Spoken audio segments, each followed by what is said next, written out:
Hey guys, welcome back to another Coaches Roundtable. This is the first one I think we've had, and probably what Brandon. I know you remember the last one. Was it like about a year ago? Wasn't it? Was the last one that we had? The last one we dropped was in October of 2024, so it's been quite a long time. Wild. Man, we Yeah, just barely made it to 2020. Made it in for the 2025 years. you haven't missed though, so Yeah, that's all that matters.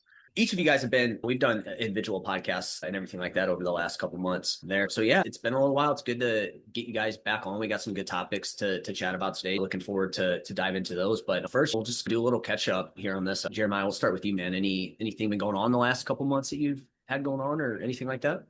Man, I feel like it's more the same. I don't feel like my updates are ever all that exciting. That's all Kind right. of just slow and steady, trying to get a little bit more jacked. Business going well. What we added Michelle to our team recently, like our client success manager, taking a lot of the initial calls with new clients. It's been awesome. Just myself, Andrea, Natalie. Yeah, I'm super happy with how things are going. Loving coaching right now. For a while there, around this time we picked up, I was really to the point where I wasn't hardly working with any clients and mostly just like creating content, doing like more managing the team and things like that. But I've taken on a lot more clients since then and I've absolutely loved it. So glad I got into that a lot deeper again. And yeah, man, I don't feel like really much has changed since last time we talked. I have a couple follow up questions. What did you end up just missing the coaching side of things and you wanted to get back into it? Or are you like working with a pretty good size roster now at this point or what? Yeah, what was kind Yeah, of I don't have a crazy amount of clients by any means, mid 40s. I feel like I could push it up a lot higher. But yeah, so I mean, for like most of 2024, my head, it was mostly honestly just like with the direction I was trying to grow the business. I pivoted where most of 2024, I was like, I want to build a team of a ton of coaches. And I was just looking at like us growing and being more successful as me bringing on more coaches. And some things like fell through, didn't work out as well as I had hoped in terms of like other coaches. And so basically ended up deciding to really realizing there were a lot of areas where we weren't as efficient as we could be. Took on a lot more clients myself, worked through, okay, we have such a solid team right here. Like we can all probably improve our efficiency tenfold and work with a lot more clients rather than me continue to try to hire more people. So that's really like what we focused on in the last year, which I've loved. And again, that was like why I was getting out of coaching and just like more managing. Like that's like the two like coaches we had who ended up leaving. They were incredible people, incredible coaches as well. So it was like no fault of theirs by any means. I love them to death, and I would recommend anyone to them. It wasn't like it just was like from different situations or from different circumstances. It just wasn't like at the time it wasn't the best fit, but it ultimately ended up being like such a great thing because again I had forgotten for a bit, I feel like how much I loved the coaching side of things. Yeah, so it's really just been focusing on, hey, we probably are capable of managing a lot more, each of us on the team right now, than we previously thought. And definitely we have realized this year like that's a lot more true than previously. Like I remember a couple of years ago thinking like 40 clients was so many clients. I was like so overworked and I couldn't handle it. Now it's funny just how much that changes. But yeah, that's really been what's led to it. Are you working with kind of same clientele? I feel like I've seen a little bit more where like working with some more dudes in terms of some of the stuff you've been posting, or I don't know if it's still the same kind of ratio or. Pretty similar. I have what I probably have 5 to 10 guys on my roster, but the rest is still typically women who are like already in the gym pretty consistently, want to take things to the next level. I have a decent amount of like coaches, especially like younger, like 20s, 30s coaches on my roster as well. Nice. Your training. I'm curious. What are you doing for that right now? I know you're just working on getting jacked, but what's I'm just doing a push pull lower upper to lower split right now, which I You think love is that one, dude. always I do. I That's was your just gonna go-to. say that's always it's hard to get away from it, dude. I just always come back to that. I don't know. Is that not your all-time favorite split? You like a little bit higher frequency still, don't you, Brandon? Yeah. But right now, I'm actually in a different split. I'm doing like a split, honestly, that came from my bodybuilding days. It's more of an X frame focus and it's a push pull leg split, but I'm doing a rotation in terms of one day is a chest focused push and the other day is a delt focused push.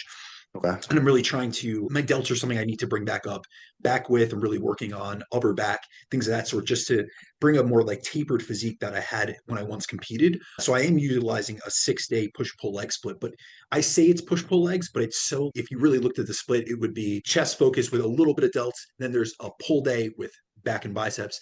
There is a lower body day that's quad dominant. Then there is a delt day that essentially has a little bit of chest work tacked onto it. There is an upper back day that's mostly Hmm. predominantly upper back with biceps and rear delts. And then the sixth session is a hamstring dominant day with a little bit of quads isolation at the end. So I we like could it. call it push-pull legs. Yeah, I like that split a lot. That's actually going back. I've been doing a lot of things going back to a lot of my journals from when I was competing. And then also I have an old email that has everything saved that I've ever done. Worked with different coaches. Yeah. I worked with John Meadows. I worked with Alan Kress. I worked with all these different guys. And just looking at some of the things like success leaves clues. And sometimes, how do I put this in the best way possible? Sometimes we get so caught up in the evidence, but evidence is also what we've seen work in practice, what I've done with clients. And yes, I'm working with a much different population than I did when I was predominantly working with competitors, but there were so many philosophies, there were so many methods, there were so many strategies that worked then. I know way more about the physiology and the entire like a practical application of things. And now I can take those and essentially modify them. The same thing I did a throwback recently with Lyle McDonald and rapid fat loss. That was something that I first used in 2014 for a photo shoot. And I also used to put people through rapid fat loss phases. You could find content. And if you were to talk to me within the last 5 years, I would say, I don't know about rapid fat loss. There's a time and place for all of these strategies. It's when the tool is right, it should be used. But I started shifting over, working with more women, more people with menstrual cycle dysfunction, hypothalamic amenorrhea, long dieting cycles in history. So I was very cognizant of what I put out there. But really, sometimes we have all this knowledge and we're just storing in the back of our heads. And it's like sometimes you have to bring back those tactics and realize they worked and they'll work even better now that you are a more evolved coach.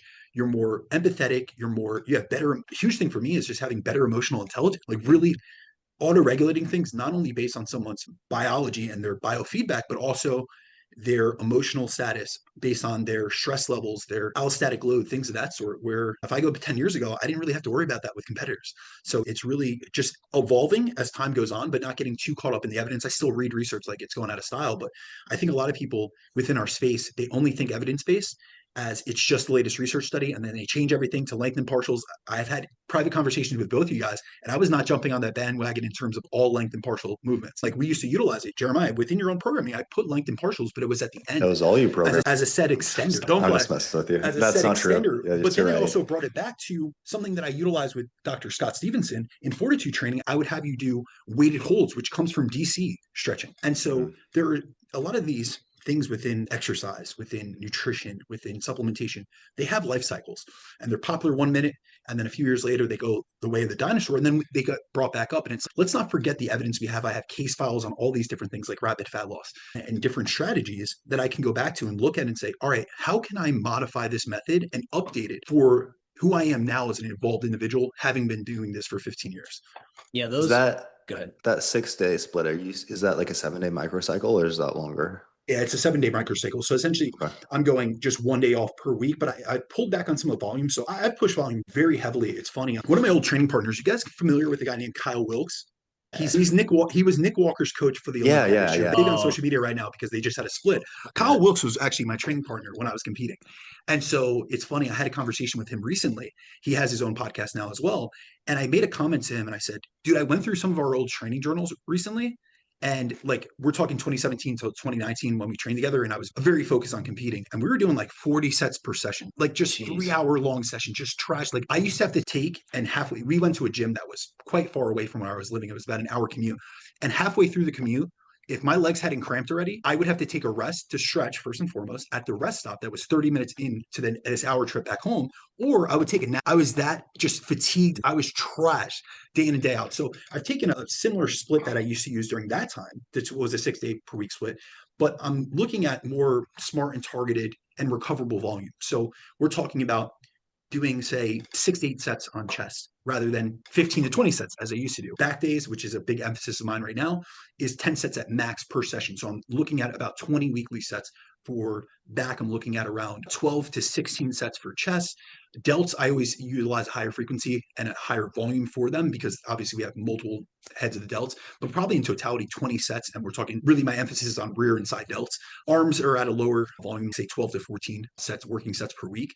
But I'm obviously manipulating that because if I went right back to the split, I'm using the configuration of just how the split is outlined, but the movement selection is different. I used to use less movements for more sets back 7 or 8 years ago. Now I use more movements, hit different, like more angles, and have more of a fuller profile on each muscle and be able to hit different portions of a muscle, but I utilize less sets. So if I'm doing a back day and it's, say, 4 movements, I'm going to do, say, maybe 2 exercises for 3 sets and then 2 exercises for 2 sets.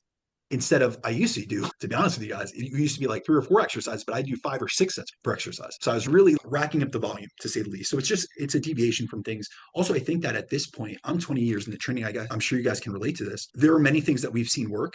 And then sometimes we're trying to be so experimental with things that we don't really know if they're working or not. Like we're gaining at such a limited rate based on how close we are to our genetic ceiling that sometimes I like going back and testing something that I did, but I like modifying it in a manner that's more suited for my lifestyle.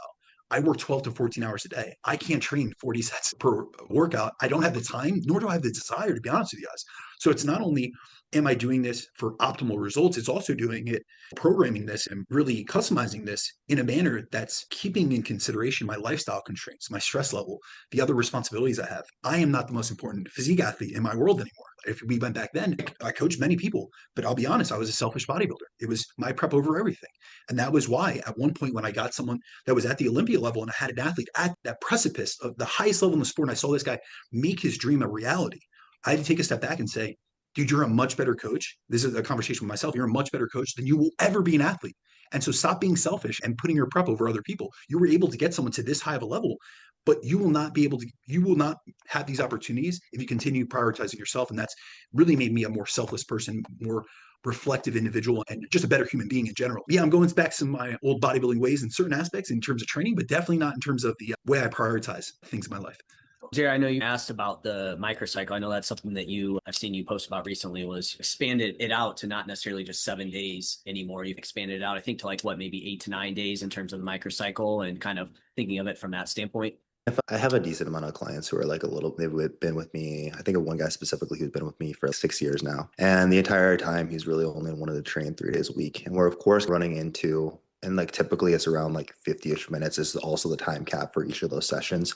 So we do run into, hey, we need more volume in order to be able to continue to grow. And like we're somewhat limited. I also just don't love like a full body approach necessarily in that instance. He's someone who like his sleep isn't all that good. He doesn't really recover. Like I found like our quality and our progression with a full body type split just wasn't that going that well. So basically what I've done is I do like it, like for him, chest, delts, arms are priorities. So basically I split it up into the torso limb split, right? And then it's a 4-day microcycle spread across 8 or 9 days. So it'd be like Monday, Wednesday, Friday, and then the next Monday, he would typically be like hitting his 4 training days.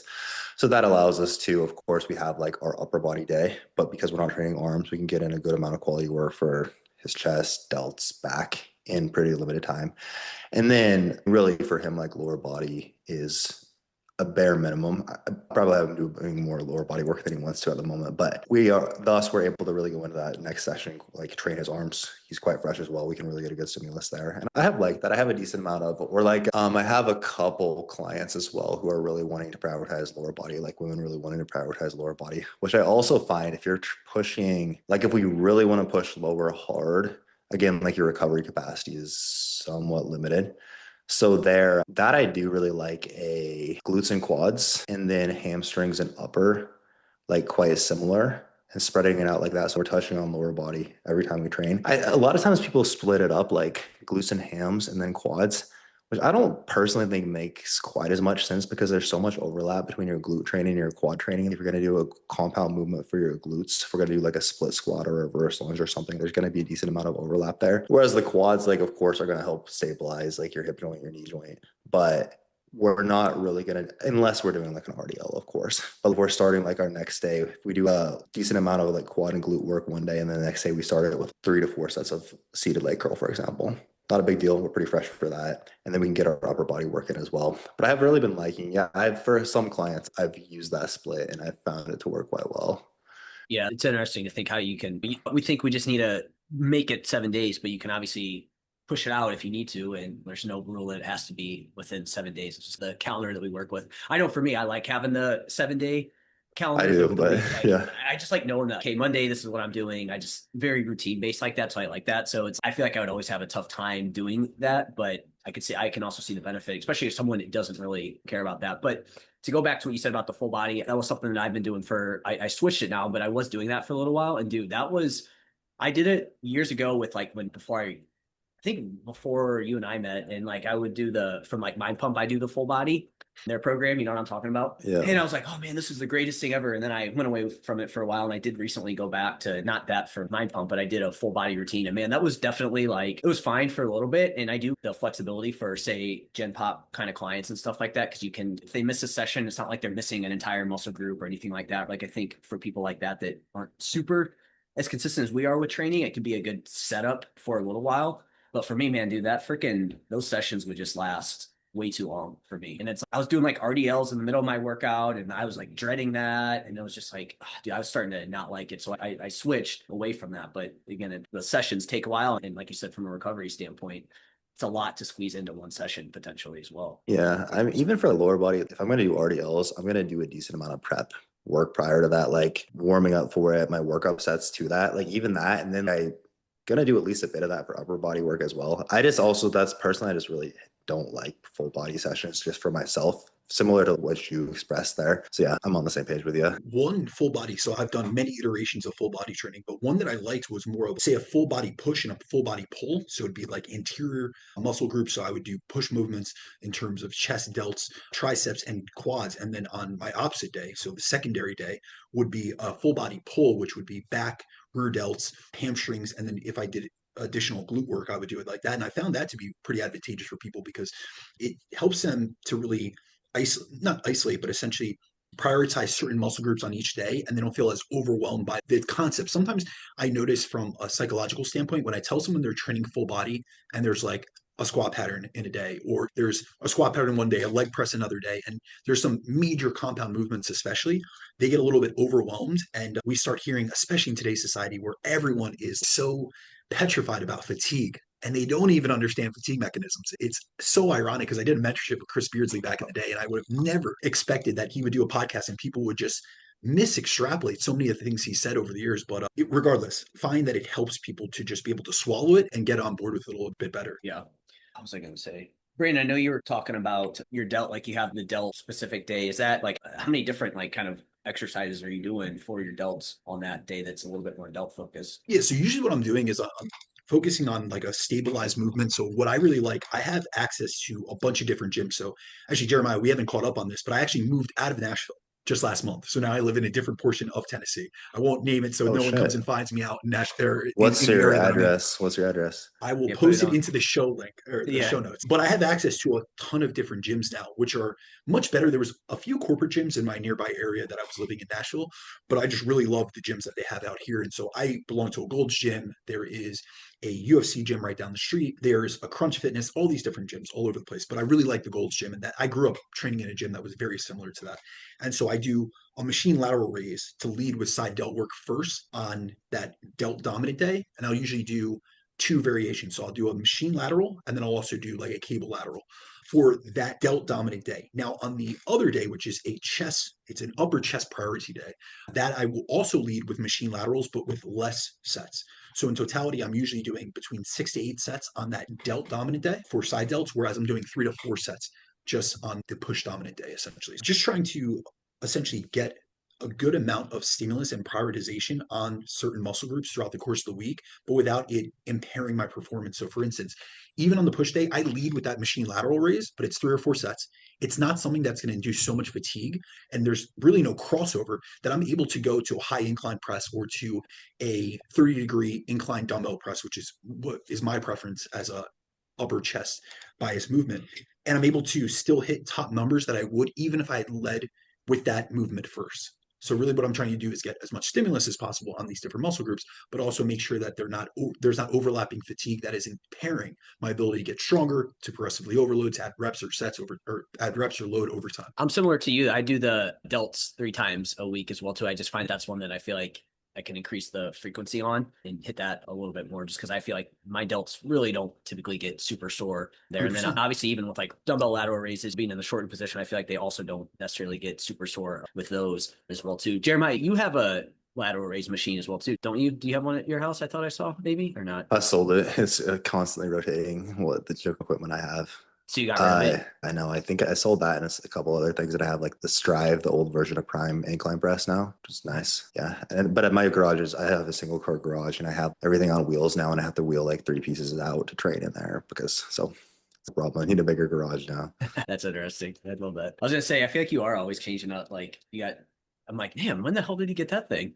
Yeah, He it's goes a into a new problem, dude. mesocycle and he's, I'm getting new exercise machine. variety. Got to get shit out. I do remember like when we were working together, Brandon, you were like, dude, you need to bring your chest up. And I was like, I'm buying this chest press, man. Like, Dude, you were sending me equipment all the time. You were like, I hey, what do you know. think about this? I'm I into it, was dude. all It's a for it, man. problem. It's a problem. If you're going to have a vice, I'd rather it be that. So in terms of like volume too, I think this is an interesting topic. You talked about it, Brandon. Like you were saying, you used to do a ton of volume. I'm just curious to hear where you guys are at in terms of volume, right? What is your kind of rational? Do you guys tend to try and go as high volume as you can with some people? Is it dependent on the person? I'm just curious to hear what you guys do in terms of volume and what your philosophies are around that. Yeah, so I'll go first on this. It's going to be within a bandwidth that I find that is going to be conducive from them from a progression standpoint. So I want to see performance markers and then also recovery status. I think a huge component of, I think a lot of times, especially within the last few years, people have either been in one camp or the other. It's either low volume, high intensity, or it's high volume.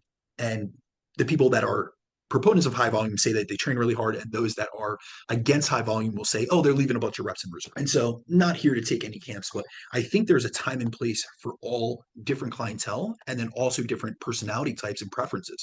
And I know that sounds like it depends is an answer no one wants to hear, but I'll give you guys some personal anecdotes from people that I've worked with. I've had individuals that were men's physique pros as well as classic physique pros that were so strong and could lift such heavy loads that the amount of fatigue that they would induce upon themselves within a few sets was at the same level as, so say that they were doing 4 to 6 working sets per session, and they were doing that 1 to 2 times per week per muscle group. So on some of their muscle groups, they were only getting, say, 8 working sets per week. If you were to talk to anyone that considers themselves evidence-based, they would say that's good enough for, say, 64 to 80% of gains. But if you look at the Schoenfeld meta-analysis from 2017, you need to be 10 sets or greater. Or you look at Bas-Val, and for triceps, it needs to be 22 or greater. We all know the evidence here. Here's the thing. Some individuals will respond better to low volume because A, it fits their preference and they don't do junk volume after that. And secondarily, they can only recover to a certain standpoint. And by recovering, some people genetically, whether it be due to muscle fiber type distribution or due to central nervous system regulation, maybe past trauma, things of that sort, they will only be able to recover to a certain capacity. So I found individuals where even in hands, a lot of times people will assume that because someone is taking androgens that they should have a higher volume threshold. They may have a greater capacity for strength, but we have to consider the fact that if you get stronger from taking androgens, you're able to induce more systemic fatigue as a whole, especially if your loads are going up substantially. A lot of times, if you actually look at people that have taken androgens for the first time, essentially their strength is outpacing their muscle growth as well as their tendon increases in strength. So a lot of times it comes with injuries. We see pec tears, we see quadricep tears, things of that sort.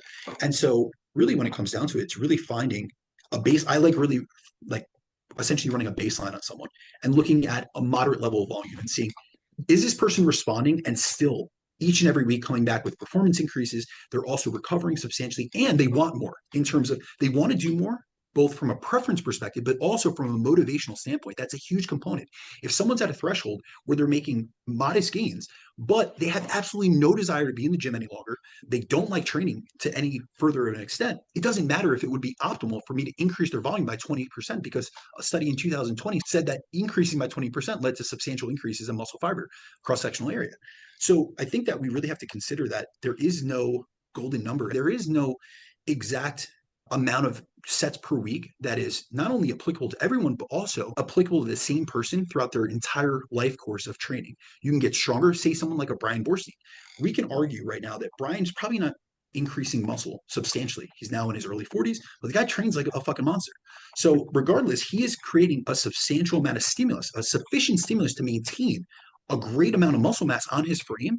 Despite, I've heard some of his podcasts where he says he's doing the lowest volume he's ever done and still maintaining muscle. That's sufficient to maintain muscle. Now, if he was really trying to push past into his genetic ceiling, maybe doing more would help him. But if that's not fitting his psychology, his preferences, as well as his recovery capacity, especially as he ages, it's going to only last for a very specific, a very short time course. So what I really like to do is find a baseline, which is a moderate volume length.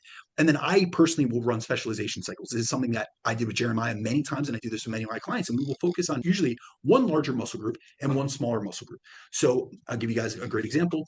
One that I run with a lot of women is either quadricep, like bicycle with some delts, or, and usually it's specific, it's side delts or it's rear delts. So I just took Jane through a specialization cycle and it was glutes and it was rear delts. Those were two areas that would accentuate her physique. So we have a larger muscle group that is, she's going to be able to really load up. She was able to hit a lot of personal records within the training cycle itself in terms of her glute movements, hip bridge, hip thrusts, glute bridges, things of that sort, RDLs. But then also we had a massive emphasis on her rear delts to give her back a little bit more pop and a little bit shapelier of a physique to make a V taper essentially. And so I like running specialization cycles. And why I do that is because then I could specifically titrate up the volume or the intensity or even intensity techniques, whatever it may be, on that given muscle group. I'm able to also manage the rest of the recovery. I look at volume as a budget. So say someone only has the ability to recover from 100 sets per week. I don't need to evenly distribute that, especially if they have stronger muscle groups that they don't need any more emphasis or work on. And we could use a much lower volume to maintain that or even slowly progress those muscle groups. But they have a lagging body part that we can allocate a higher percentage of that total weekly net budget towards to really accelerate that growth. And I find that to be a much more objective way to gauge someone's response to volume because I'm only doing it in a titrated and isolated fashion. It's almost like the scientific method. You change one thing in isolation and then you gauge the response to that. A lot of times people will just say, oh, I train high volume or I train low volume, and they put everything on low volume or everything on high volume. And then they may not get a response because some muscle groups may be growing just from whatever, if they're high volume, some muscle groups may be growing, but others may not be growing. Or it may be that some muscle groups would grow if they would be more advantageous towards that high volume and they would grow more sufficiently well, but the recovery capacity is hindered because they're utilizing high volume on all of those, and it's impairing the recovery capacity and the resources. So we're not able to actually see that specialized and that isolated growth in those muscle groups because we're essentially taking recovery resources from others. And there was actually a recent study, I believe it's like a 2023 or 2024 study, where they looked at training things essentially in a specialization cycle, but they detrained other muscle groups. And we can see that in terms of your actual allocation of resources, some muscle groups will actually take from other muscle groups in terms of if you don't train something, they may get smaller, even more so than a detraining effect, while other muscle groups grow. So I want to keep everything trained. I don't want to suffer from any detraining, but I do want to essentially look at volume as a knob or a dial that I turn up and down. And if someone is trying to grow something, I do using the volume dial, but also I utilize frequency to increase the quality of the stimulus, the quality of the actual volume per session. And there's many other methods that we can utilize within the context of a training program design to elicit a greater response. Some individuals that I know that are more of that lower volume, high intensity crowd, and they really respond well to that. I have objective data that shows that they respond well to that. Sometimes I will actually modify the reps in reserve, and their RIR targets will be based off of their priority. So I may train, say I have a perfect example. I have a woman, Carlin, she's an IFBB pro, and she wanted to bring down her upper body. She was an IFBB figure pro, had a very pronounced upper body, huge V taper, like X-frame physique. She no longer wanted like wide delts and wide lats that would stick out of a dress. So we detrained those, and I actually did that specifically through decreases in volume and decreases in relative intensity. So she trained across the mesocycle between 2 and 3 reps in reserve based on where she was. And for her legs, most of the weeks were at 0 or 1 rep in reserve, even starting out. And so that allowed us to utilize more of those recovered resources towards higher intensity training for those lower body days. But our upper body days were essentially just a pump and fluff. Yeah, that makes sense. Like, I think I like the specialization if you really want to ramp something up, because like you said, maybe some muscle groups are a bit more responsive than other ones. And if you're just training everything the same, it's like you're probably missing out on a little bit there, prioritizing it that way. And I also like how you said too, like it is going to depend on the person, and you don't necessarily need to always be low volume. You don't always need to be high volume. I think you can go back and I think you can switch it up and see what works for you. And again, like you said too, it also probably depends on your energy, what stage in life you're in. What stage in life you're in. It also probably depends on, are you training more? Are you in a fat loss phase? Are you actively trying to in a building phase? Like, I think all those things are going to impact it. So I like basing it on where you're at, and it is context dependent there. Jeremiah, what about you? Yeah, I think I'm pretty similar. I would say most people, and it depends on like how advanced the person is as well. I think I try to typically start people at a baseline. I would say in general, like for most compound movements, typically around 2 sets. Maybe for an isolation movement, like a side delta is a little bit more of a priority, 3 sets is, but I'm also going to look at what does their physique look like? What are their goals? Right? Like I'm not going to assign you, if it's a female client who really wants to build glutes and delts, I'm probably not going to assign them a lot of pec specific work, for example. And then from there, first and foremost, just make sure that we establish a really good baseline of execution and intensity through like tons of form video reviews before I'm actually adjusting volume a whole lot for most people. Because before I ramp that up, there's typically just so many more gains we can make in the same amount of time by actually just getting them better at training. And most people, there's still just like such a big gap we need to close to get to the point where they're really good at training, pushing to their RIR. And then once we get to that point, that is typically when I would start to play with volume a little bit more.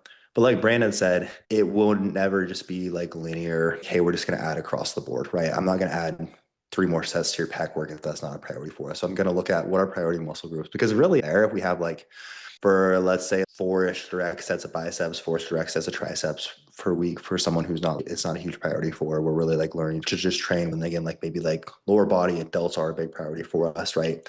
We're training like 4 or 5 days a week. The time is somewhat limited. So if I want to be able to push volume there or alongside the recovery, as Brandon said also. So like I will typically be like looking at, okay, how are we recovering here? And if I'm seeing like, okay, maybe we're not progressing how we want here, or maybe there seems to be like, this person is just progressing crazy quickly on this muscle group after a long period of time, like I do think they could actually handle more volume here and that could be beneficial for us. Or there's like very little rep drop off between sets again, and this is a priority muscle group and we want to push it along quicker. Maybe we could add a bit more volume here. But again, it's going to be looking at like, where is this muscle group in the hierarchy of this client's priorities as well? So that's really how I'll approach it. I really think that, again, when we get people executing well and pushing hard, most people who come to work with us can make progress for a long period of time. Yeah, just 2 to 3-ish sets for most things, but there's for sure like a time and a place. I'll push it further. I'm not like married to that number by any means. I don't think it's a magic number. I just find like for most people, that's a nice happy medium where like it's not so daunting to see the number of, do you have 2 sets here that they're going to sandbag the first couple. It's like people can train it hard.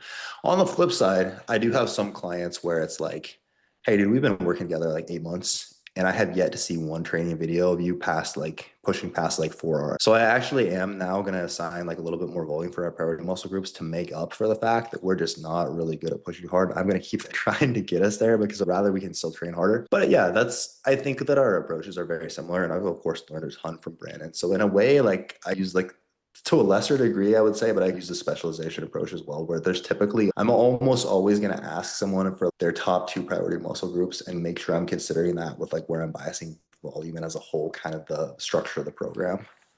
I'm glad you brought that up because I was actually going to ask you about that too, where again, I agree. It's okay. If somebody's not pushing close to failure, it's okay. You need to work on your execution, things like that before you just start to do a bunch of volume. Because like you said, you can get a lot more out of your training if you do that. But like you said, there is still, at least in my experience, I feel like there's still going to be some people that you do that and it's like they just, for whatever reason, they don't get close to failure, right? So it's like in that scenario, again, knowing what we know in terms of like, all right, if you're not going to train as close to failure, one way we can potentially make up that is by doing higher volumes a little bit further away from failure. You answered it, but you said typically you're going to wait a little while, but that is something that you'll do is ramp up volume to make up for that potentially if they're just not getting closer to failure.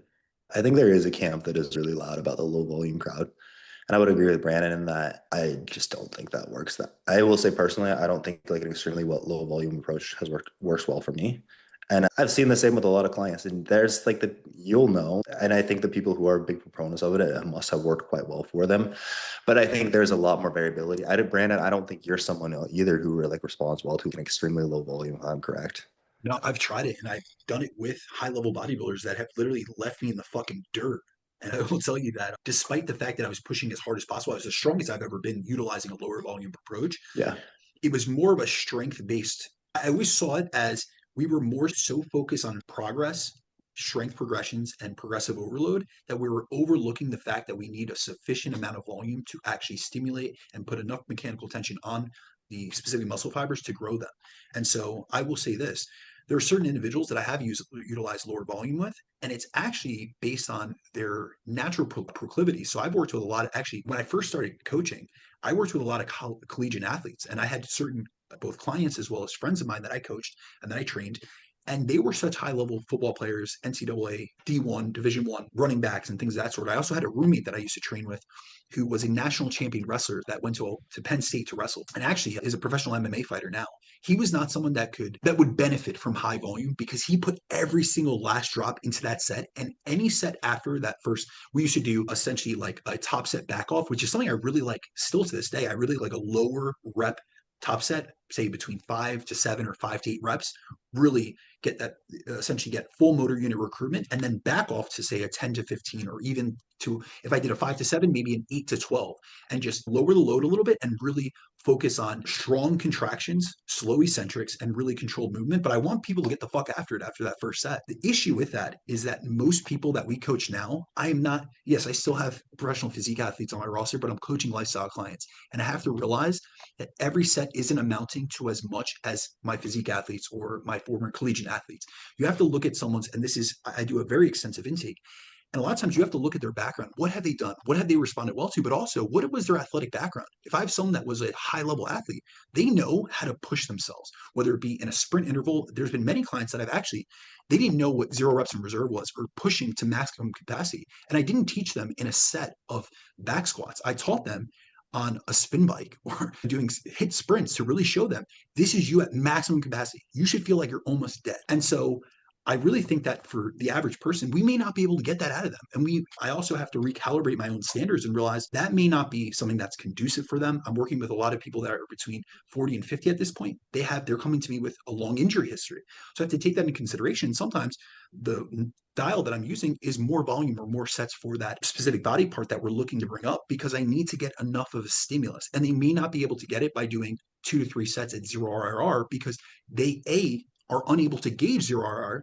B, they have certain impulses or predilections, or even there's some people that are just scared to push the failure. I'm sure you guys have seen that within your training. You have a client that you know has never pushed a failure, and it's almost like we have to take the governor off you. And there's been many times that I've had clients where they've done a top set, send me the video, and then I tell them to go in the next day and do the same weight, the same exercise, and not count reps, just put their fucking phone on the ground. And they get 5 or 6 reps more when they told me that they were at failure the previous time. When they stop thinking about it and they take that mental limitation, that self-limiting belief off themselves, they're able to push themselves more. We see that in the literature, but I see that in person. I'm sure you guys, when you go to commercial gyms, everyone looks the same. They all look, they're all training. Some people are doing low volume, some people are doing high volume. Many people aren't transforming because they're not pushing themselves hard enough. However, I think that if we're to really just throw out like this blanket statement that everyone can respond better to low volume, I think it's doing a disservice, because some people really do need to get enough sets per muscle group to actually get some type of stimulus, because they are insufficiently pushing themselves from a relative intensity perspective. Yeah, that's why the whole volume talk, just, it's like when people bring it up and ask how many sets, it's, man, there's just so much that goes into it, right? Like we've already been talking about how close to failure you get, and that's going to impact how much you can do. But then even like exercise selection, right, is going to be another one that's going to impact it. You were, again, leg extension versus like back squat, right? Like that one, it's okay. That's going to be completely different. And then you can get even more in the weeds, right? Where is that more of a lengthened bias exercise? Is it more shortened bias? It's probably going to be a difference as well too there. So I just feel like there's so many things that go into the volume side of things, not even talking about, like you said earlier, the recovery side of things. Absolutely. I also think another consideration that we have to make from a programming perspective, and this is something that I often will put into my training programs, and I get a lot of questions back from clients. So maybe I can explain like this approach and then this rationale. I don't believe that each week's proximity to failure or your reps in reserve target needs to be the same per exercise and per muscle group. Just like I explained with Carlin's specific programming, where we would utilize a higher reps in reserve target, so less relative intensity for her upper body as compared to her lower body. There are many programs that I create where their compound movements are at further proximity away from failure. So maybe they start at 2 to 3 reps in reserve for all compound movements, or sometimes it's for specific compound movements. So someone has had multiple knee surgeries. I'm not taking a squat, especially week 1, to 0 reps in reserve. But then a lot of times for that same muscle group, I may put every single week of that training cycle, I already have it at 0 reps in reserve, because in some portion of that workout, I want them pushing themselves to their maximum. I want it not only from a stimulus perspective, but I also want it from a mental standpoint where someone knows. I really think that, and this is something I try to get across to a lot of clientele when I talk to them about training, is that failure is a lesson in life. When you learn and you know how to push yourself to your maximum capacity in the gym, it transfers to every other capacity, every other area of your life. You become better in business. You become better in relationships. You get better at tolerating discomfort and embracing hard things. And the thing is, you shouldn't be scared to fail in the gym. We're going to fail forward, essentially. Like, you are going to learn from these failures. You'll learn if you need to keep your form tighter. You'll learn if you need to lower the weight.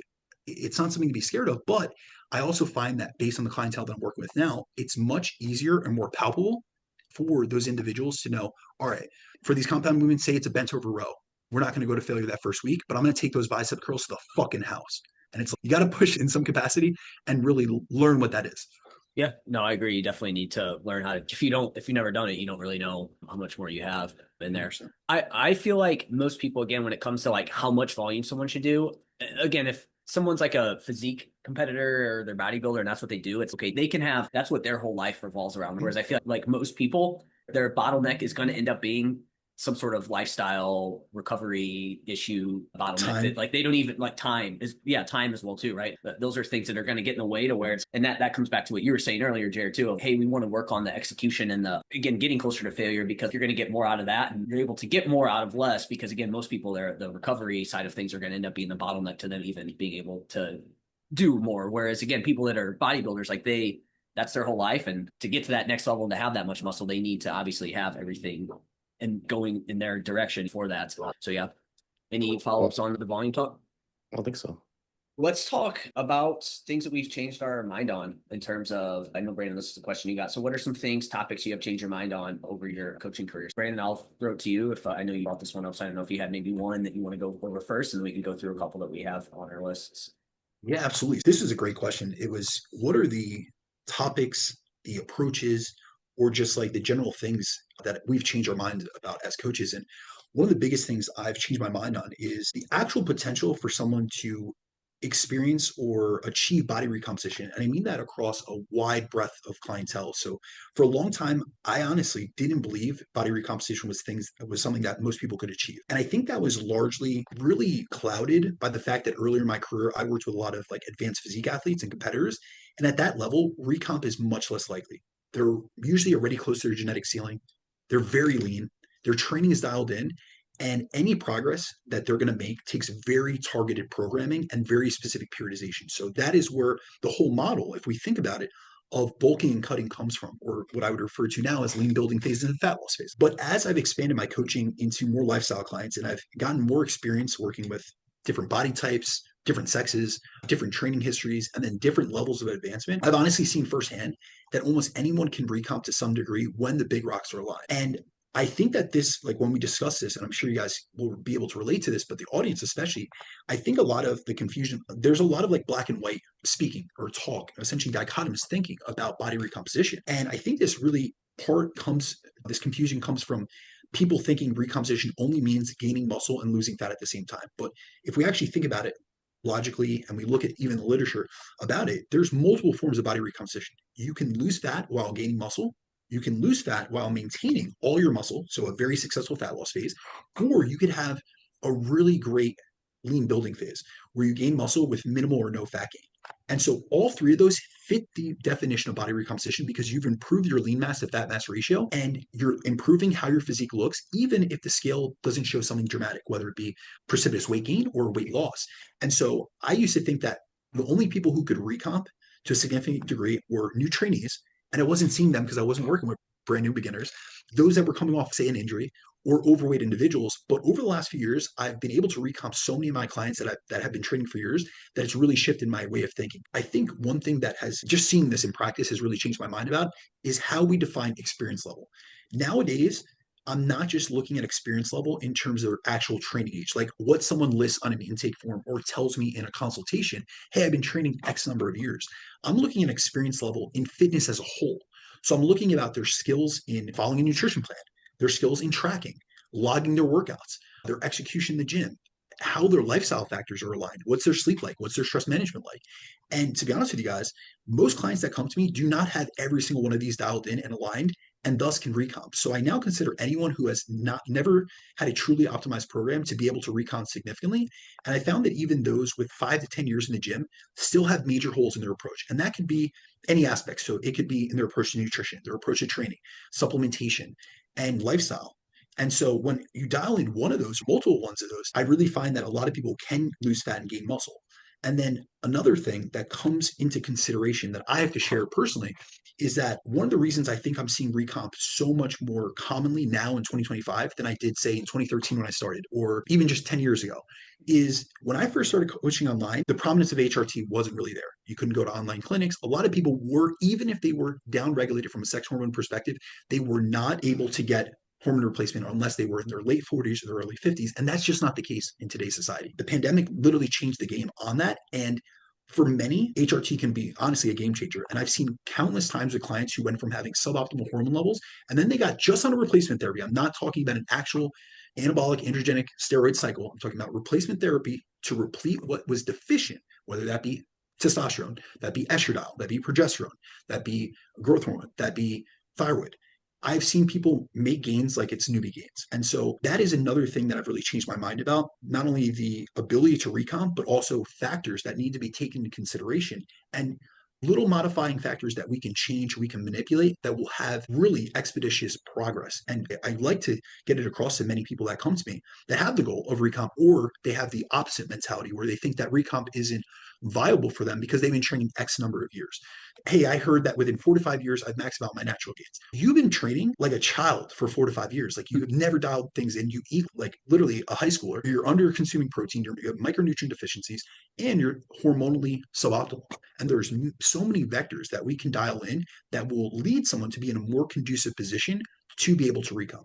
Yeah, no, I agree 100% with everything you said. I also like you brought up the three types too of, hey, there's different ways. It's not just lose body fat and build muscle. There's other ways that you can go about it. And even like you said, you're losing body fat, but you're maintaining all your muscle, right? That's recomp. But then also, I feel like it's on a spectrum too, right? People think of building muscle as you're either maximizing muscle growth or you're not doing any. And it's like, there's literally everything in between, right? So it's, yeah, when you're in a deficit, maybe you're not maximizing muscle growth. But again, if you do all those things you're talking about, it's like you're still going to be able to probably build some muscle again, unless you're sub 10% body fat and you already have slabs of muscle. It's okay, maybe it's not possible there, but I feel like a lot of people have wiggle room to, even if we get a little bit of muscle growth in a deficit, that's still a win, but it's never going to be maximized like it would be if you were at maintenance or a small surplus. One thing too, and this is something I've been trying to bring up more in my content, is I feel like people always forget the variable of body fat and how that really can impact a lot of different things, right? So it really impacts your ability to be able to build muscle in a deficit. It's going to impact how long your deficit is. And I just feel like people tend to overlook that moderator of body fat and playing a role. And maybe for some people, when they're at higher body fat levels, it's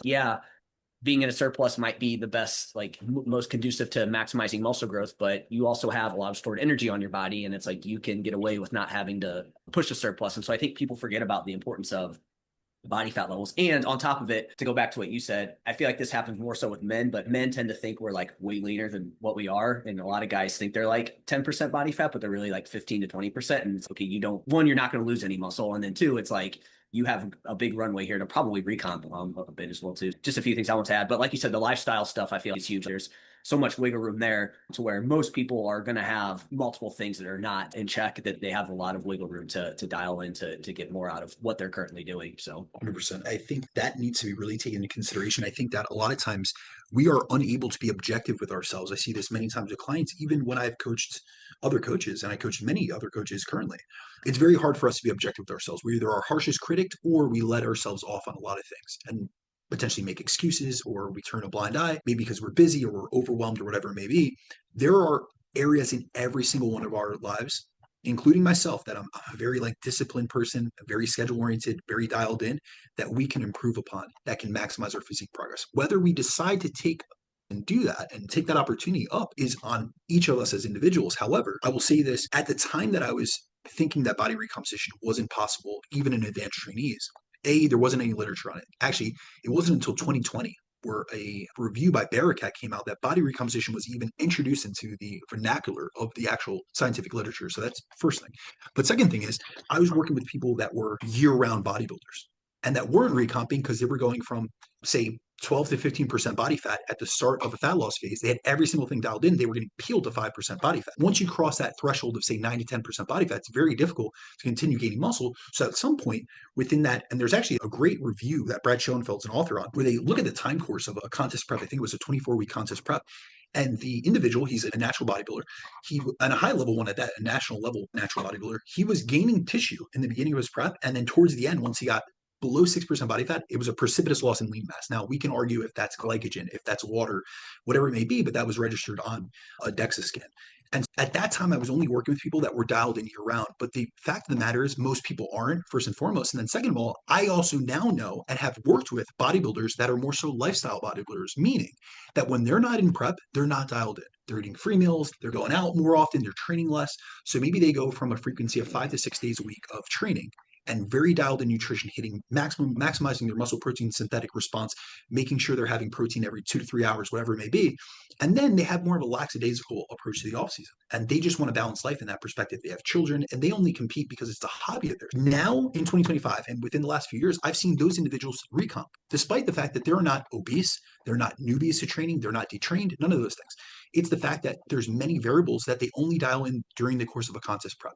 And so I think that we need to stop looking at things as black and white. You're either advanced and you can't recomp, or you're a newbie and you can recomp, and look at this almost like a sliding scale where recomp may be more significant in those who have excess adiposity, who have low training age, who don't have everything dialed in, and they may get the most significant recomp. So we're seeing the most amount of fat mass loss and the most amount of lean mass gain.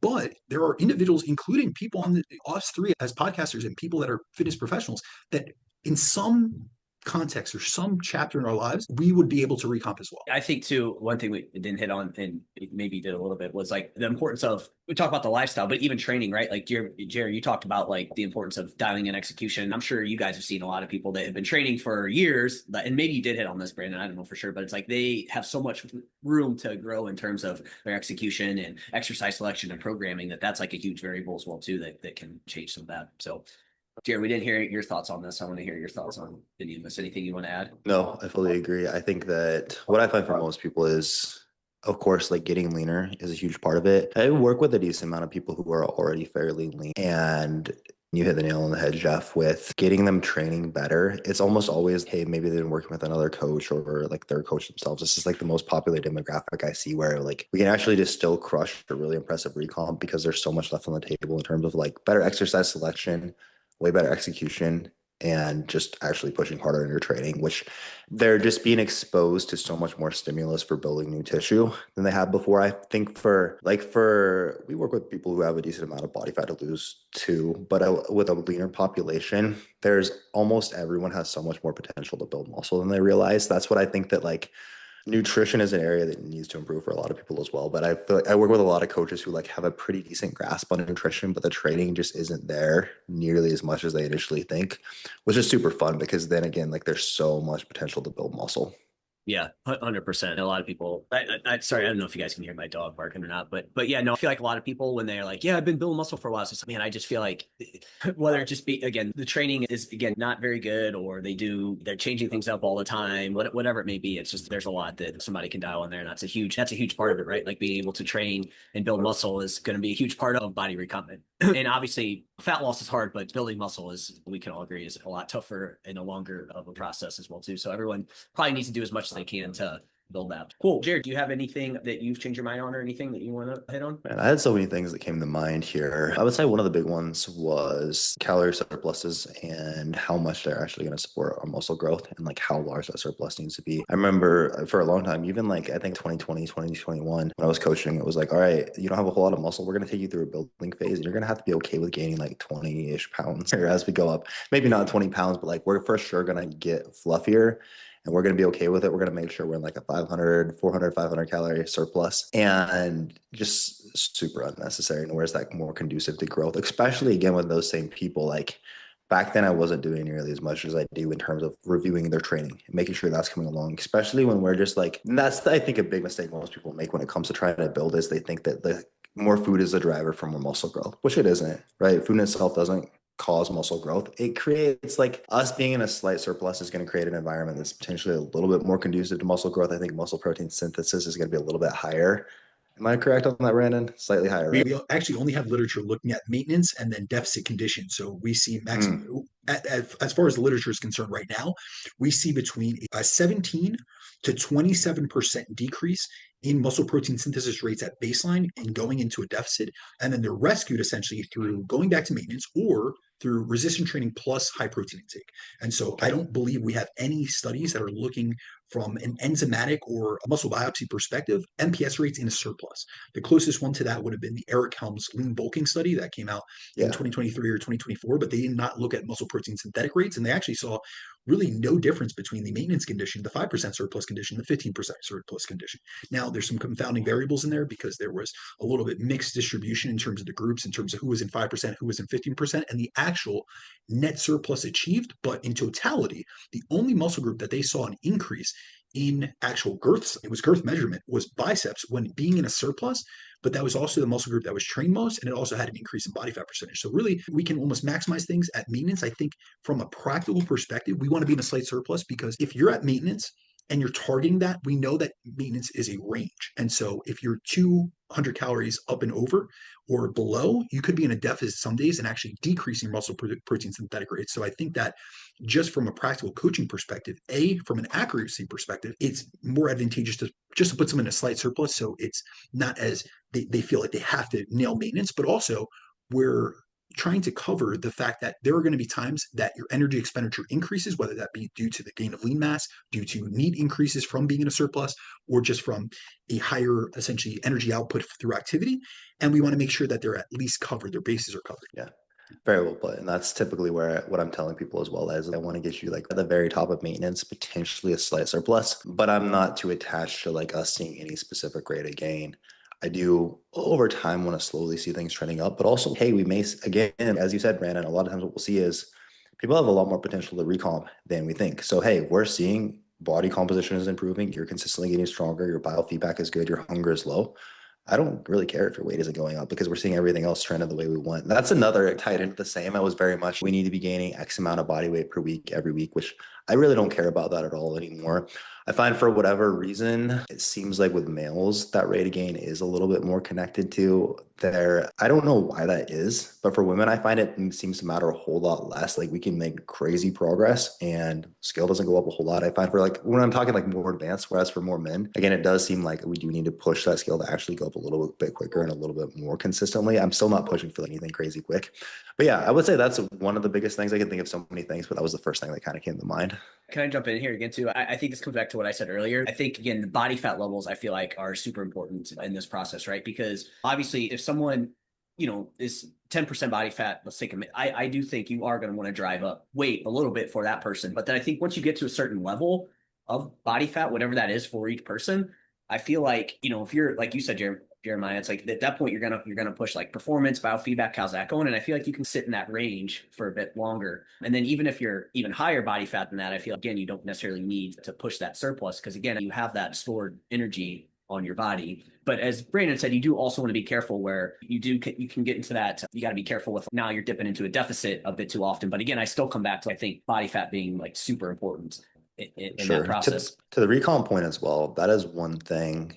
That is a conversation less now, but I find in like the last couple of years quite often I was having individuals who wanted to achieve recomp, where it was like, dude, specifically like potential female clients, where it's like you are shredded to an unhealthy degree already. We're so lean that we need to gain some body fat. Yeah, right. Like it's typically like someone who's been running themselves on the ground training like 5-6 days a week. They're hitting like 20K plus steps per day, and they're eating a ton of fiber and doing like all the like macro hacks, right? Yep. And like all of the like whatever the weird almond butter protein powder type. You guys know I love almond butter, but you guys know the like flexible low carb tortillas, food, right? Like that type of stuff. And it's man, we are gonna, if you want to productively build muscle, there is no hack I can give you. I said we need to typically gain some body fat to get you back to a healthy place hormonally and really be able to actually push your body in a safe position to prioritize building a calorically expensive tissue like muscle. So that is like from the recon perspective, I think one area where a lot of times I find that individual is someone who really loves the idea of being able to achieve it. And that can be a hard pill to swallow. Not really related to what we're talking about at the moment, but just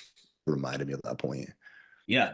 No, like you said, there's going to be some people where, you do obviously have to push weight, but I just feel like I'm more comfortable with, hey, once you get to a range where you feel good at, like, I don't think we necessarily need to really push weight up at that point. For sure. I think you can hang out there as long as your training performance is going well, you're recovering. And like you said, again, the main driver is going to be, instead of body weight, I think your main driver should be performance, body comp, and then biofeedback. For sure. And that's the thing that you want to go off of there. So.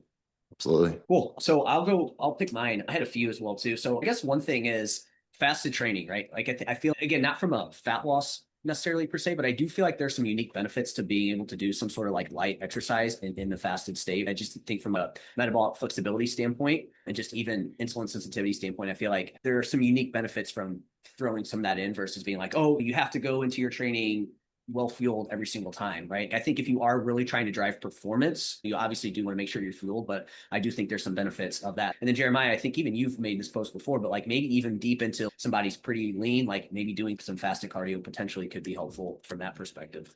Oh, for sure, fasted cardio. Yeah, I don't know if I can think of very many situations where I would like prefer someone resistance trained fasted. I would probably rather choose fasted cardio over that. But I'm curious, like, what instance would you use that for?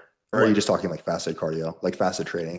Yeah, so like fasted training, I'm less like to be like for some people, like if they're gonna train first thing in the morning, I'm more okay with someone not necessarily eating something beforehand. Now, it's Yeah, obviously context dependent. If somebody is already super lean and like they don't eat enough, it's okay, maybe that's not the best for you. But for a lot of people, I feel like you could do that. But so that's from a weight training perspective. But even from again like a physiological standpoint, like having somebody train in that kind of fasted state, I just feel like can be helpful from like a metabolic flexibility standpoint, right? Like especially if you're maybe always training in a fuel state. I just think from that standpoint, like dipping into that area can be super helpful from that, just to kind of give you that flexibility, that right. That's probably not something that a lot of people push. We always feel like we need to be well fueled for training. And I just feel like, from my understanding, there's some unique benefits of doing that potentially. I don't know if you guys have any thoughts on that or if you'd see the same thing or if there's anything that you can think of there, but Yeah, I see. I think that especially from a fasted cardio perspective, I find it not only there to be some advantages, but I actually find just in practice that it tends to work better. I understand that the literature doesn't bear that out, but really, when we look at the literature, there's one study by Brad Schoenfeld, it's a 2014 study, and their conclusion was that fasted cardio and fed cardio produced similar fat loss outcomes when calories were equated. But I think that a lot of times we're missing the forest for the trees with that study. I've never really heard anyone really discuss the limitations. If you actually look at that study, it's a 4 week training study. They did cardio, I think 3 sessions a week. It was supposed to be calorie controlled, but it was Fitness Pal diaries that were collected once per week throughout the course of a 4 week study. And it doesn't really reflect who we would be using that with. So I think that you made a comment about I guess suggesting that for leaner clients, that's what I found, especially in contest prep athletes and photo shoot clients. Jeremiah can tell you personally that I used oh, to have for them do sure. fasted cardio when we were doing a photo shoot prep. And that's for multiple reasons. Obviously, Jeff, from a metabolic flexibility perspective, you're talking about the physiology of what state you're in when you're fasted. So when we are fasted, we have low blood insulin. And so with insulin being low, it shifts us to fat oxidation. When insulin's high, so if you're fed, it's going to shift you into carbohydrate metabolism. Whereas if insulin is low, fat metabolism is going to be upregulated. So then if you are to pair that low insulin environment with an activity that is aerobic in nature, meaning that it relies off fat metabolism like low intensity cardio, you're going to increase that fat oxidation, meaning fatty acids getting pulled out of the fat cell, then getting mobilized and transported into the fat or into another cell, mitochondria of a cell, to be burned off for energy. So that's the lipolysis process. And I've just found with leaner individuals, if we actually look at the physiology of fat loss, when you're 25 to 30% body fat, fat mobilization is easy. Most times when you look at someone or you look at someone's labs that has excess adiposity, you'll see high blood triglycerides. That's blood fats. They don't have a problem with releasing fatty acids from the fat cell because oftentimes their fat cells are overstuffed with fat to begin with. However, when you're very lean, so say you're lean trying to get leaner. So let's look at this in the context of a woman that's 15 to 20% body fat or a male that's 10% going to 5%. Fat mobilization is not easy. That's actually one of the limiting factors to losing fat. And that's where pairing a fasted activity like fasted aerobic training plus some specific supplementation, utilizing like fat loss agents. So, for instance, I will utilize with a lot of people yohimbine plus caffeine. So, I'm going to block that adrenergic receptor that limits fat loss from. So, I'm putting a break on a break essentially. What's that allowing me to do is liberate fatty acids from those stubborn body fat cells and going to be able to release into the bloodstream to be burned off as energy. You combine that with caffeine and you're able to increase catecholamine release, which helps to get those catecholamines onto a beta cell, which increases. That's essentially the accelerator, which allows for fat to be liberated into the bloodstream and burned off for energy. So you combine yohimbine and you combine caffeine. That's one stack. I've also utilized growth hormone with individuals. Growth hormone increases free fatty acid mobilization, but only does so advantageously in a fasted state.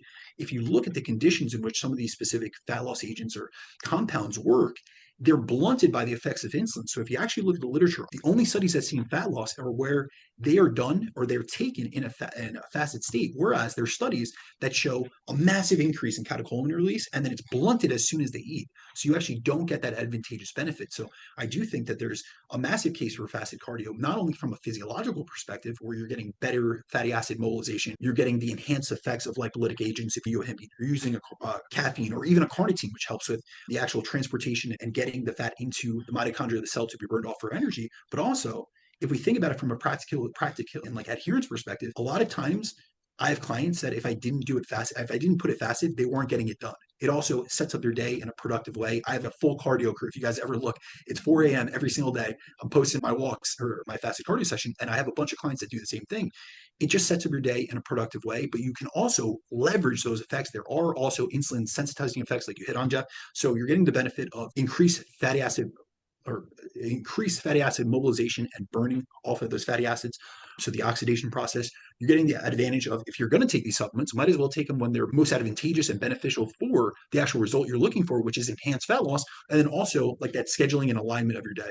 That was what I was saying. That was like, again, I like for the lean person that makes sense. But then even outside of it, like I feel like even if you're like you've been in a surplus for a little while, I think that could be a way to potentially help you stay a bit more like insulin sensitive during that push like that, right? That would be a potential use case for it. And again, I just feel like the way that we live, it's like we're not good at using fat as a fuel source, essentially, right? Just because people are always eating. It's usually high fat, high carbohydrate. There's never that period of time where maybe they're not taking that break from eating. And again, insulin's always high and stuff like that. So I feel like it can be helpful from that perspective. But again, I feel like that could be taken to someone that already is insulin sensitive. They train a ton, they don't eat a lot. It's like that may not be good for them. So you have to be careful with the person as well too, and like what they're already doing. But again, I could see it being used in like a building phase as a way to help with minimizing fat gain potentially. One tool, not the magic tool, but one tool to potentially use there. Absolutely. Yeah, I'm all for the fasted cardio. That's for sure like my preferred as well. I thought you were talking about like more fasted resistance training as the tool there. Like again, I don't know what your thoughts are. Like, yes, I think in most situations, like you want somebody to be fueled, but again, if somebody's going to train first thing in the morning and they need to shovel down food or something like that, I've just seen people maybe stress about that. And then it's like, now they're stressed, they're trying to shovel down food super quick. And it's like, is that the most conducive thing? Again, for some people, maybe, but I guess I'm just less concerned about that. I personally would not like it because I like to have some food in my system there. But again, if you're like training 3-4 hours after waking up, yeah, obviously I want you to eat like somewhat before you'd want to eat beforehand, but yeah, no, for sure. I had several clients as well where it's not going to be my preferred. And ideally, we would like at least have some amino acids and maybe like some like a carbolin or something in a liquid. But it's not the biggest rock for this person, nor do they care to buy the amino acids. And it's, hey, is this as big of a deal, that big of a deal for this person? No. Yeah, no, I think we're on the same page with all that. Do you guys want to do one more? Yeah, absolutely. Do you have one? Either of you have one that you want to hit on, or I have a few, if not, but ultimately, Jeff, hit us with your question that you wanted to. Let's go. Oh, I was gonna say even more things that we have changed our mind on. Oh, I have another one of those. I want to kind of get your guys' thoughts on this. So I'm gonna bring this up. I was hoping you guys would just lead me towards being like, yeah, dude, go over this one, but I'm just gonna do it anyway. So take it away. Calories in, calories out. Okay, so I still believe in calories in, calories out, but I feel like initially it was just like, oh, it's so simple. You just eat less, move more, and all's good, right? But with it, I do feel like there is a little bit of, depending on your metabolic health, depending on your hormone status, depending on how many calories you're bringing in, what your energy balance is, that's going to impact your calories in, calories out. So it's like that fundamental principle still applies, but I feel like it's a lot messier than what people think. And they just think it is a very simple kind of process. And so for me, it's two. It's one, it's a very dynamic process, but then two, I do feel like things like metabolic health and hormones do impact how easy it is to get into, say, an energy deficit or what you're going to get out of an energy surplus if you're in that based on those things. So it's like one of those things where people are like, oh, it's only hormones, it's only insulin, it's only that, it's only calories in, calories out. But I do think there's that kind of gray zone of they both do impact each other in terms of calories in, calories out, but then also hormones in, calories out.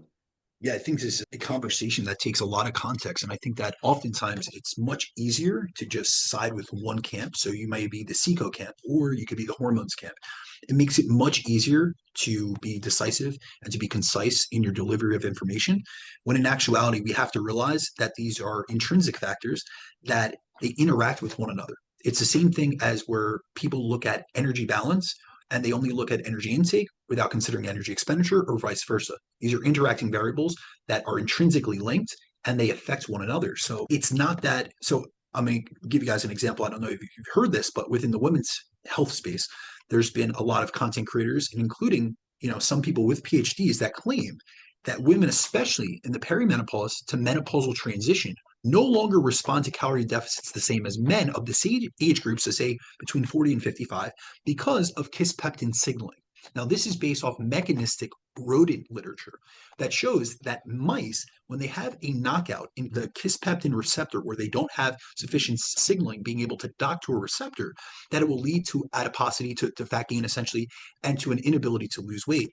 Now, that's a gross misextrapolation, but really when we look at any type of literature where we're looking at insulin resistance, hormonal modifiers like your PCOS, if we are looking at conditions like hypothyroidism, they are not disproving energy balance or calories in, calories out. What they're simply doing is modifying the variables and the factors that need to be taken into consideration to create an energy deficit and to maintain an energy deficit. The same thing can be thought about as a chapter of life like menopause. Menopause does not stop fat loss, nor does it cause precipitous fat gain. Actually, when you look at the literature, there is correlational data based on observational studies where they see an increase in fat mass and a decrease in lean mass. But actually, when you take away the moderating factors and we look individually at what things are contributing to this increase in fat mass and decrease in lean mass, it's an amalgamation of things.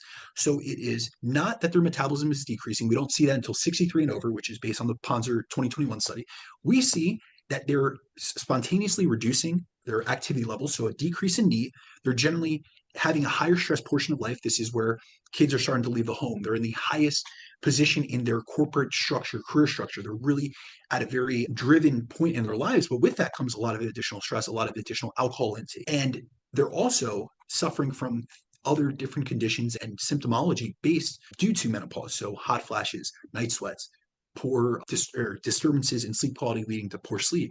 And so it's not that menopause causes you to be unable to lose fat or to not respond to a calorie deficit. It's that your ability to adhere.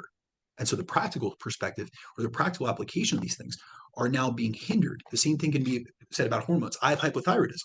I noticed when initially I was untreated for hypothyroidism that at the same energy intake that usually would be a maintenance intake for me, it became a surplus. So I was gaining weight faster. Now, what did I have to do? I had to change my actual approach to nutrition. I had to change my approach to activity. However, once I was replete and I got on thyroid replacement therapy, the energy balance equation re-equaled. So I went back to eating right around the same amount that I was previously, and my body weight was stable. These are things that can affect the energy balance equation. And there are a lot of considerations that need to be made. We can look at hormones, but then also, Jeff, we had a conversation just recently, and we also spoke about this in person at the Functional Nutrition and Metabolism Specialization meetup about how different food sources even can impact net metabolizable energy. So it's not just energy intake minus energy expenditure. It's also what is the net metabolizable energy of these things. So if we look at protein intake, you increase protein intake. There's a great study by Wago and colleagues, increased from 15 to 30% across 12 weeks. They spontaneously decreased their energy intake and they lost a substantial amount of fat. They decreased their energy intake by approximately 441 calories per day. Then we look at different thermic effective feedings. So if we look at whole grains versus refined grains, you'll see that there's an energy increase. I forget how many amount of calories, but it's 100 calories per day that they burned. In addition, when they had whole grains in place, refined grains, same thing to be said about a Bair study, where they looked at a processed cheese sandwich versus a whole food cheese sandwich. They saw that there was a discrepancy about 50% in the thermic effect of feeding. And then we look at things like fiber, which cannot be fully metabolized nor digested and assimilated as calories. There's so many different factors to be taken into consideration that you may think you're eating 2,000 calories per day, but you may be eating all processed foods and your labels might be off by 20% because the FDA allows for that. So you might actually be consuming 2,400 calories, whereas the same person or another person eating 2,000 calories, but of all whole foods, unprocessed, unrefined foods, eating a very high protein, high fiber diet may actually be in a deficit despite the fact that their actual maintenance calories are 2,000 because their net metabolizable energy may have been 1,600. So there's many things that need to be taken into consideration, not only energy intake and energy expenditure, the factors that we can't always account for, which has to do with label discrepancies and label errors as well as net metabolizable energy, how much energy is lost in fecal matter, because that's a big percentage that could be up to 8 to 10% in certain individuals. Your gut microbiome, because some people have what's called an energy harvesting gut microbiome, where they actually extract more calories from food, and that can be up to 100 to 200 calories. And then we have to look at hormones, your lifestyle, sleep, all these things. We actually look at sleep loss studies and high stress studies. You could see there's I think her name's Kohut study, where it was very high stress students. Their total daily energy expenditure lowered by over 100 calories in one day of having incredibly high stress levels. So there's so many things that need to be taken into consideration, that it can't just be like, hey, hit these macros in this calorie allotment and you're going to lose weight, gain weight, whatever it may be. And then even real quick, even just again, hey, if you're in an energy deficit, that's probably going to change the energy outside of things potentially, right? Same thing with the energy surplus. You hit on that earlier, right? Some people see like meat go up when they get into a surplus, so then that's going to increase that, right? So and that varies. There's and it varies on response heterogeneity. So we look at a Levine study from 1999. They put these people in an 1,000-calorie surplus for 8 weeks, and the average person increased energy expenditure through NEAT by 328 calories. But there was an individual that increased his NEAT by 700 calories, so he swallowed up 70% of that surplus. Then when we look at the total surplus that individual had, he wasn't in a surplus because he increased his NEAT by 700 calories. We look at his RMR went up by about 10%, and then the thermic effective feeding went up by 10%, and 10% of 1,000 calories is 100 extra calories. So he might have been in a 90 to 100 calorie surplus, whereas there was 2 women, these poor souls, that actually downregulated energy expenditure in response to a 1,000-calorie surplus. So they actually gained more weight over that 8 weeks trial than they were expected to. Jerry, you have any thoughts? I don't think I have anything else to add. You guys nailed it. Cool. Yeah, no, that's one that, man, it's just so dynamic, and I just get frustrated when I hear either sides of it and people don't consider those things. I think it's static. So cool, guys. A ton of great information in here. Anywhere where you guys want to lead the audience to, or like you guys have anything coming out on your end or anything like that? Just the usual. Our podcast is Living Lean. You can follow me on Instagram at Jeremiah Bair. Yeah, that's all I got. Perfect. All right, guys. If you are looking for podcasts, feel free to find me at the Chasing Clarity Health and Fitness Podcast. And then on Instagram, it's at DaCruz_. Awesome. It's good chatting with you guys, and I'm glad we were able to get this going again. We'll have to do it again soon, and not as long this time. So hell yeah. good chatting with you, boys. Good to catch up, guys.